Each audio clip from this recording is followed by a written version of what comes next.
Hello, I'm Dr. Curie. Today we will discuss about rickets. Rickets is a disease of growing bones that is unique to children and adolescents. It is caused by failure of osteoid to calcify in a growing person. So if this occurs in adults, it is called osteomalacia. Few fun facts about rickets.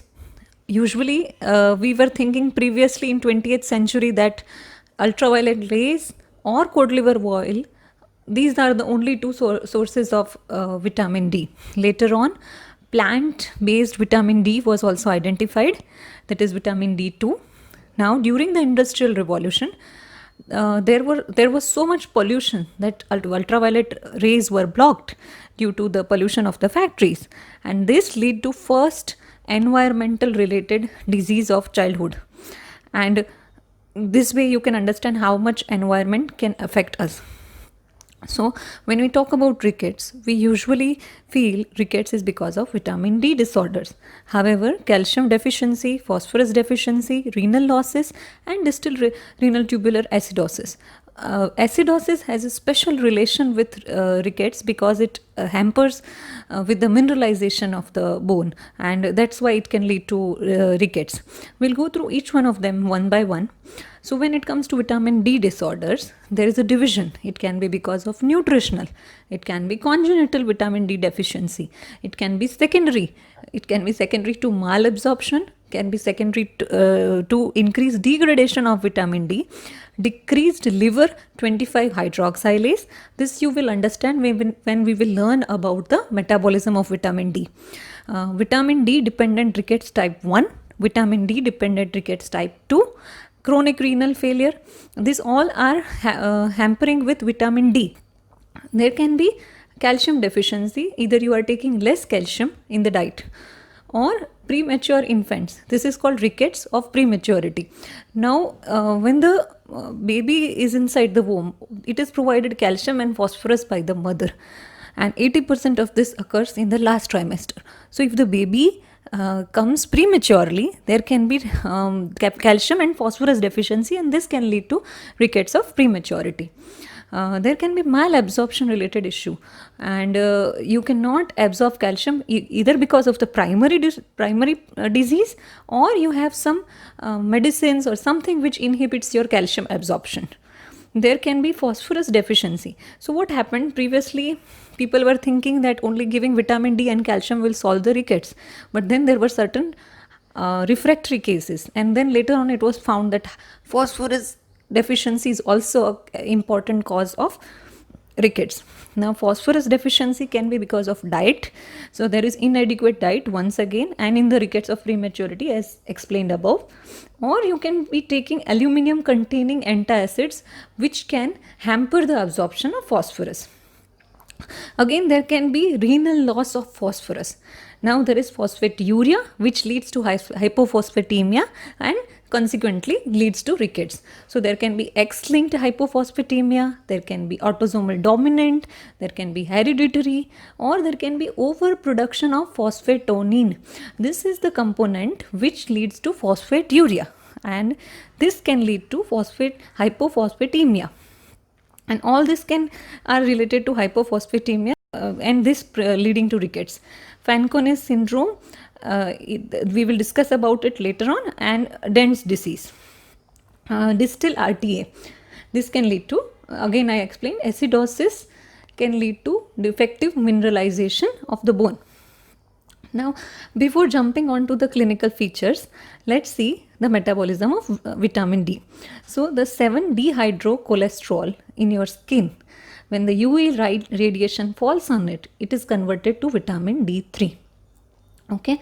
Now, this process is inhibited by the pigmentation. So, if the melanin is present, more the pigmentation, it will hamper this process. This vitamin D3 is the one we give in medicines even. The same thing, and it binds to the binding protein and it reaches the liver, where 25 hydroxylase converts it into 25 hydroxy vitamin D.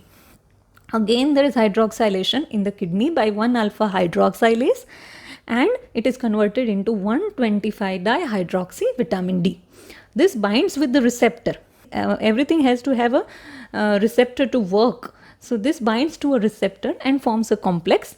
And later on, what vitamin D does is calcium absorption, phosphorus absorption, bone resorption, decrease in parathormone secretion, and it inhibits its own synthesis by the kidney. So any of this step is affected, there will be rickets, and the treatment line will change based on that. So let's come to the clinical features of rickets. There can be some generalized clinical features like failure to thrive. That means the child is not able to gain weight.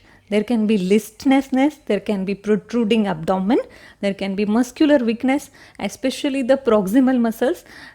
Cause of hypotonia has not been known, the mechanism. There can be fractures because of weakened bone. From head to toe examination, you can see craniotapes. Now, this is softening and thinning of the skull in infant and children, which may be normally present in newborns. It is mostly seen in the occipital and the parietal bones, and the bones are so soft that when the pressure is applied, they will collapse underneath it, just like a sponge bowl. Okay. However, craniotapes can also be secondary to osteogenesis imperfecta, hydrocephalus, and syphilis. This can be a normal finding in newborns, especially near the suture lines, but this disappears in few months of the birth. So if you find it later on, you have to think of vitamin D deficiency. The other findings are frontal bossing. There can be delayed fontanelle closure, there can be delayed dentition, there can be dental caries, and in rare cases you may even find synostosis. This is early fusion of the skull sutures. There in chest there can be rachitic rosary or Harrison's groove. We'll show you that. This can lead to respiratory infections and atelectasis. So the children with rickets are prone to recurrent respiratory infections. There can be scoliosis, kyphosis, and lordosis. See, this is the picture of rachitic rosary. There is widening of costochondral junction, and it feels like the bead of rosary as the examiner's fingers move along the costochondral junction from one rib to another, and that's why it is known as rachitic rosary. Okay, this is horizontal depression along the lower anterior chest, and this is because the softened are pulled by the diaphragm during the inspiration, and because the ribs are soft, this impairs the air movement and later on predisposes to atelectasis, and the risk of pneumonia is that's why more. The other clinical features are in the extremities. There is enlargement of wrist and ankle. There can be valgus and varus deformities. There can be anterior bowing of the tibia and the femur. There can be coxa vara. See the photograph here. There can be leg pain. Now, other deformities are wind swipe deformity. There is combination of valgus deformity on one leg and varus deformity on the other leg. Now, there can be symptoms related to hypocalcemia like hypocalcemic tetany, seizures, stridor due to laryngospasm. Now, how will you diagnose rickets? So, first of all, you have to take proper history. Then you have to see the physical findings, then radiological changes and lab tests. We'll move through all this one by one. So what are the what do you ask specifically in history along with the normal history? You have to ask regarding dietary intake of vitamin D and calcium. You have to ask regarding sun exposure. Certain communities wear clothes which cover up the entire body, and that's why it leads to no sun exposure of any body part at all. Maternal risk factor for vitamin D deficiency, child's medication history, history of liver or intestinal disorders, history of renal disease, family history of bone disease, short stature, unexplained sibling death, history of dental caries, poor growth, delayed walking, waddling, pneumonia and hypocalcemic symptoms. Once you see all this, you have to see the clinical features as we already discussed. Now you have to move on to the radiological findings. So radiological findings are decreased calcification. So there is thickening of growth plate and there is fraying. I'll show you the photograph of each. Fraying means edge of the metaphysis loses its sharp border, and there can be cupping. So there is metaphysis changes from convex or flat to concave surface, So that is cup shaped, most easily seen at the distal end of the radius, ulna and fibula. And there can be widening of distal end of metaphysis. This is clinically causing thickening of the wrist and the ankles and the rheumatic rosary. So now remember, this happens age wise. If the child starts crawling, you will have widening of wrist. If the child starts walking, there can be effect on ankles as well. So it can be age wise. You have to see a PA view of wrist, that is posterior anterior view. And also in other growth plates you have to see PA views, and you have to see there is coarse trabeculations of the diaphysis, and there is generalized rarefaction of the bone. You can see it here, cupping, fraying, there can be widening of the growth plate, and after treatment it improves. So these are the lab tests you have to go. These are the initial laboratory findings. It should include serum calcium, phosphorus, alkaline phosphatase, parathyroid hormone, 25 dihydroxy vitamin D, 125 dihydroxy vitamin D3, and creatinine and electrolytes. So these are for the rickets patient. So if you are checking your vitamin D for any reason, you just want to see the effect of medicines or your dietary intake is normal, then you have to go for 25 hydroxy vitamin D, because that is the one circulating in the blood. Later on, you don't need to go for 125 dihydroxy vitamin D for general checkup.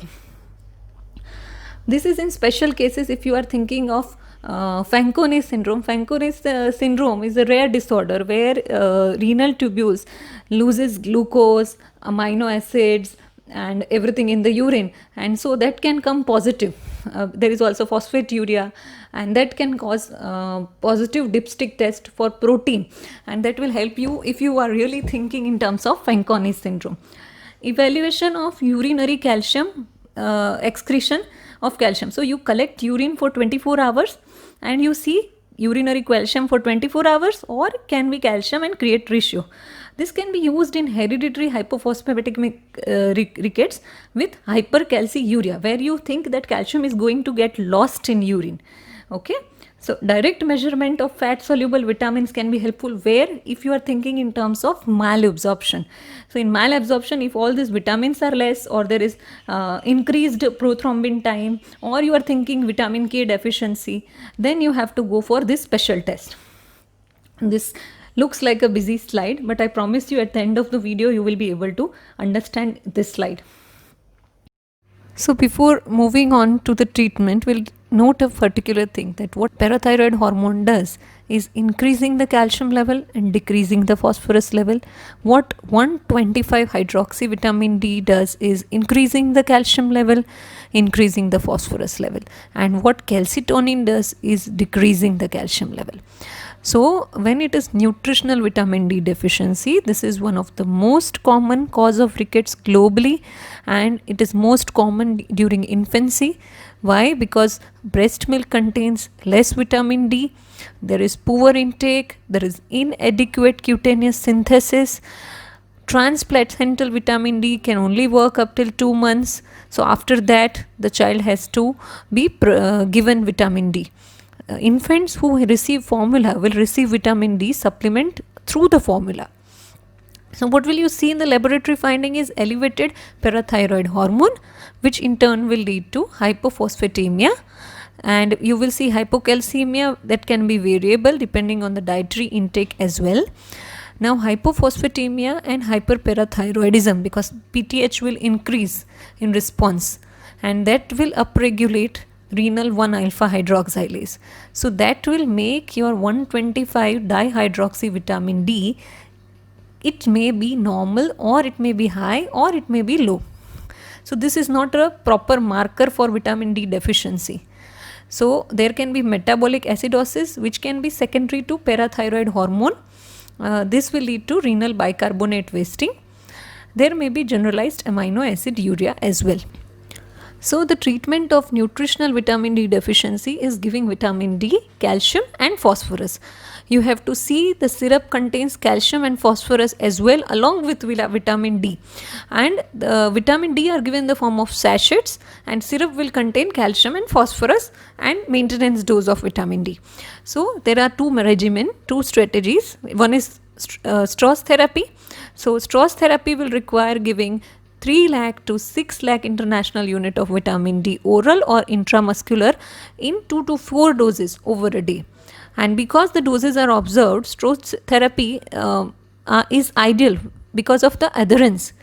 Otherwise, if you give alternate therapy, which consists of 2000 to 5000 international unit per day over 4 to 6 weeks, the adherence and compliance might be affected. Either strategy should be followed by daily vitamin D, which is intake of 400 international unit per day and typically given as a multivitamin because you want to cover everything. And along with that, you have to have adequate intake of calcium and phosphorus.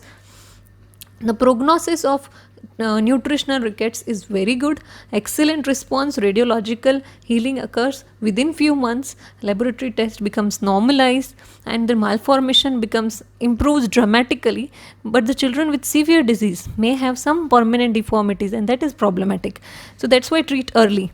Short stretcher does not resolve in some children, and you can give 200 to 400 IU of vitamin D to children who are breastfed, and this is the strategy why we give vitamin D to a breastfed infant. For other children, diet should have sources of vitamin D. And congenital vitamin D deficiency occurs because the maternal problem, there is poor dietary intake of vitamin D, there is inadequate sun exposure, closely spaced pregnancy. This can lead to congenital vitamin D, and this can present in newborns very early. Symptomatic hypocalcemia, intrauterine growth retardation, decreased bone ossification and classical rachitic changes. Treatment of congenital rickets, it is vitamin D supplementation of calcium and phosphorus. Prevention, use of prenatal vitamins. Secondary vitamin D deficiency can be because of inadequate intake, it can be because of inadequate absorption, this can be because of multiple liver and gastrointestinal disease, it can be because of decreased hydroxylation in the liver because of severe liver disease, it can be because of increased degradation. That is because there are certain drugs which induce, they are called enzyme inducers for P450, like phenobarbital, phenytoin, or it can be isoniazid or rifampicin, anti-tubercular drugs. So secondary vitamin D deficiency requires high doses of vitamin D, and for that you can give either 25 hydroxy vitamin D or 125 dihydroxy vitamin D. However, 125 dihydroxy vitamin D is absorbed in presence of fat malabsorption, or you can give parenteral in the form of intramuscular vitamin D. In rickets, due to increased degradation, you can give long-term administration of high dose of vitamin D, and they might require as high as 4000 units, international units per day. So now, what is vitamin D dependent rickets type 1? This is an autosomal recessive disease, and here 1-alpha hydroxylase. Remember the metabolic process once again, this happens in the kidney. So this enzyme, the gene encoding this enzyme is problematic over here, and that's why conversion of 25 dihydroxyvitamin to 125 dihydroxyvitamin is having problem, and this usually present during the first 2 years of life and can have any features of liquid including symptomatic hypocalcemia. Now, what will be the laboratory findings in all this? The normal level of 25 dihydroxyvitamin D and low level of 125. Sometimes it can be also normal. There can be high parathyroid hormone, there can be low phosphorus level, there can be metabolic acidosis and generalized amino acid urea. This can be because of renal tubular dysfunction. We can see once again the process, 1-alpha hydroxylase is defective over here in vitamin D dependent rickets type 1. So what will be the treatment? Giving directly 125 dihydroxyvitamin D. This is calcitriol. During initial therapy, ensure adequate intake of calcium, and periodic monitoring of urinary calcium excretion can help. Vitamin D dependent rickets type 2 is also an autosomal recessive disease. Here the receptors, vitamin D receptor, the gene encoding them are defective, and that's why 125 dihydroxyvitamin D is present, but it cannot function normally. So levels of 125 dihydroxyvitamin D can come as really very high. However, this is less severe as some of the vitamin D receptors may be functioning, it can be partially, and mostly patients present during infancy, and this is a less severe form. However, there can be 50 to 70% of children with alopecia, and the one without alopecia extremely high doses of vitamin D, 25 dihydroxy or 125 dihydroxy. Okay, so you can give any of this due to partially function vitamin D receptor, and 3 to 6 months trial of vitamin high dose can be given along with oral calcium. Now let's come to chronic renal failure. What happens here is 1-alpha hydroxylase in kidney is damaged, and this leads to decreased production of 125 dihydroxy vitamin D. Unlike the other causes of vitamin D deficiency, patients have hyperphosphatemia. What happens is there is decreased renal excretion of phosphorus, and this leads to hyperphosphatemia. Along with inadequate calcium absorption and secondary hyperparathyroidism, the rickets may be worsened by metabolic acidosis. So here what you will treat is basically not just the vitamin D calcitriol, but along with that you will decrease the dietary phosphorus, and you will also treat the metabolic acidosis. Now let's go to the other cause like calcium deficiency. So if your diet do not contain proper calcium, that can lead to again findings like rickets. After weaning or during early weaning, this is very common. However, this occurs after nutritional rickets. Green leafy vegetables and everything grains contains phytates, oxalate and phosphate, which decreases the absorption of calcium. Sometimes you give IV nutrition to children, but it doesn't contain calcium. There can be malabsorption. This similar to all the manifestations are similar to rickets, but it can be diagnosed after nutritional vitamin D deficiency, and the laboratory findings are increased levels of alkaline phosphatase, parathyroid hormone and 125 dihydroxy vitamin D, and calcium levels may be normal or low, although symptomatic hypocalcemia is uncommon. Now let's talk about phosphorus deficiency. Now usually phosphorus deficiency never occurs due to inadequate intake unless and until there is some starvation or there is some severe anorexia. However, malabsorption can lead to decrease in the serum phosphorus. Malabsorption of vitamin D and calcium can lead to more of rickets rather than phosphorus. Isolated malabsorption of phosphorus in long-term use of aluminum containing antacids can be a possibility. Now there is a humoral mediator named phosphatonine. What does this do is it decreases the renal tubular reabsorption of phosphate. So more of phosphorus is excreted in the urine, and this decreases the serum phosphorus level. So more phosphatonine and more of hypophosphatemia. So what happens in X-linked hypophosphatemic rickets?